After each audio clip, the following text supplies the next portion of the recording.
एक psycho killer ने बताया कि बचपन से सौतेली माँ उस पर जुल्म किया करती थी। शादी हुई तो पत्नी छोड़ के चली गई, इसलिए वो महिलाओं के प्रति नफरत हो गया और इसके बाद नशे का इतना आदी हो गया कि जंगल में रहने लगा। आखिर में वो चुन चुन कर महिलाओं को मौत के घाट उतारने का उसके मन में ख्याल आ गया। नमस्कार, आदाब, सत श्री अकाल। भदोही प्लस में आप सबका स्वागत है। मैं आपका दोस्त अमित कुमार। आज जो एक ऐसी सच्ची घटना का जिक्र करने वाले हैं, ये मामला यूपी के बरेली की है, जहां एक खौफ का पर्याय बन चुका था। एक ऐसा साइको किलर जिसे आखिरकार यूपी पुलिस ने गिरफ्तार भी कर लिया और उसका नाम था कुलदीप। आरोप है उसके ऊपर कि उसने एक के बाद एक करीब 14 महीने में 9 अंधेड़ उम्र की महिलाओं की हत्या कर दी और ये सीरियल किलर लगभग 45 से 65 के बीच में उन्हीं औरतों का कत्ल किया करता था और सभी मर्डर लगभग गला दबाकर किया करता था। पुलिस के ने जब उससे पूछताछ शुरू की तो उसने सीरियल किलर ने अपना सारा बयान दिया और कुलदीप ने बताया कि उसे महिलाओं से इतनी चिढ़ हो गई कि वह उनसे नफरत करने लगा, इसलिए वो चुन चुन कर महिलाओं को मौत के घाट उतारता गया। और इस नफरत के पीछे एक कहानी भी कुलदीप ने बताई। आइए चलिए बात करते हैं। दरअसल 9 महीनों में हत्या करने का आरोप साइको किलर कुलदीप की सगी माँ व 2 बहनें की मौत हो चुकी और पिता ने दूसरी शादी कर ली थी और सौतेली माँ उस पर जुल्म किया करती थी।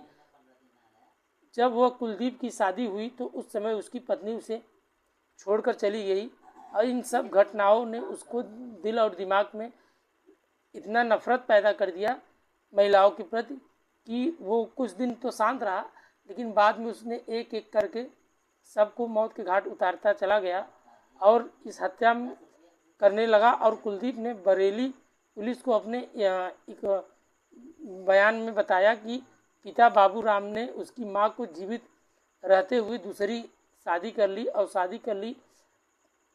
बकौल कुलदीप सौतेली मां के कहने पर पिता बाबूराम मेरी सगी मां के साथ मारपीट भी किया करते थे और मेरी सगी मां के साथ अक्सर वो मारपीट में उसे बहुत मार दिया करते थे। मुझे और मेरी बहनों को भी अक्सर वो पीटा करते थे। पिता की इसी जुल्म और ज्यादती और परेशानियों के चलते सगी माँ और दोनों बहनों की मौत हो जाती है। और इन घटनाओं ने कुलदीप के दिमाग में एक नफरत जैसा पैदा कर देता है। वह इतना सनकी जैसा व्यवहार करने लगता है कि हालांकि तब वह उसको साइकिल किलर नहीं था, लेकिन इस बीच वर्ष 2014 में कुलदीप की शादी हुई थी, लेकिन इस दौरान वह हिंसक हो चुका था और अपनी पत्नी के साथ अक्सर मारपीट करने लगा था। कुलदीप ने चली तो अपनी पत्नी को छोड़ने के बाद कुलदीप जंगल में सुनसान जगहों में रहने लगा और पैदल घूमने लगा। मोबाइल नहीं रखता था और अजीबोगरीब व्यवहार करने लगा।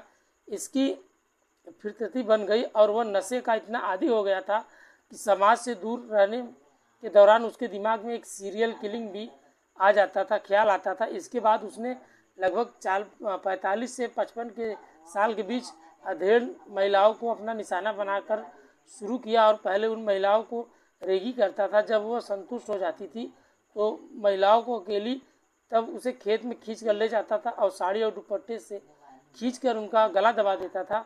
महिलाओं को मारने के बाद साइको किलर कुलदीप उसकी लाश को खींचता और फिर गले में गांठ लगा देता था। कारण पूछने पर उसने बताया कि वो संतुष्ट होना चाहता था, इसलिए उसने जाने के बाद महिलाओं को जीवित न बचे। कुलदीप ने इन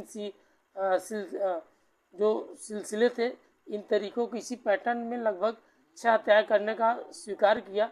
लेकिन लगभग शुक्रवार 9 अगस्त को बरेली के एसएसपी अनुराग आर्य ने बताया कि सीरियल किलिंग का खुलासा करते हुए कुलदीप को मीडिया के सामने पेश किया और इस दौरान उन्होंने बताया कि कुलदीप को क्षेत्र में हुई इन हत्याओं के मामले में गिरफ्तार भी कर लिया गया है। आरोपी ने जेहन के महिलाओं से लेकर कूठा विरोध करने वाला पर गला दबाकर हत्या कर देता था और आरोप है कि 6 घटनाओं को कबूला है। फिलहाल पूछताछ अभी भी जारी है और पुलिस के अनुसार कुलदीप सुनसान जगहों पर महिलाओं को बंधक बनाकर उनके साथ यौन संबंध का बनाने की भी मांग करता था, लेकिन जब उत्पीड़न विरोध जताती थी तो कुलदीप उनकी साड़ी व दुपट्टे से गला घोटकर उनकी हत्या कर देता था।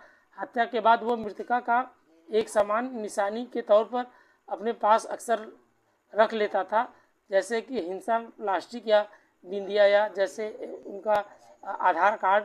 गौरतलब में बरेली के शाही सीसागढ़ थाने क्षेत्र में करीब 25 किलोमीटर के दायरे में पिछले 14 महीनों में लगभग 9 महिलाओं की हत्या हो चुकी है और सबका पैटर्न एक ही जैसे रहा।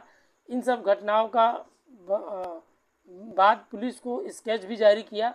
यह स्केच जारी करने के बाद 48 घंटे के अंदर उन साइको किलर को पुलिस ने गिरफ्तार भी कर लिया और गिरफ्तार करने के बाद बाकी अब जो भी रहेगा उसका कार्यक्रम अब कोर्ट में जाएगा। कहानी अगर आपको अच्छी लगी हो दोस्तों तो कमेंट में अपनी राय ज़रूर बताइएगा। इस कहानी के माध्यम से दोस्तों किसी का दिल दुखाना नहीं था या किसी के प्रति कोई ठेस नहीं था, बस आपके साथ शेयर करना था। ऐसे ही रोचक और मज़ेदार कहानियों के साथ हर रोज़ शेयर करते रहेंगे। बस अपना आप सपोर्ट और प्यार बनाए रखिए। मिलते हैं नेक्स्ट वीडियो में, तब तक के लिए बाय बाय, गुड नाइट, जय हिंद दोस्तों।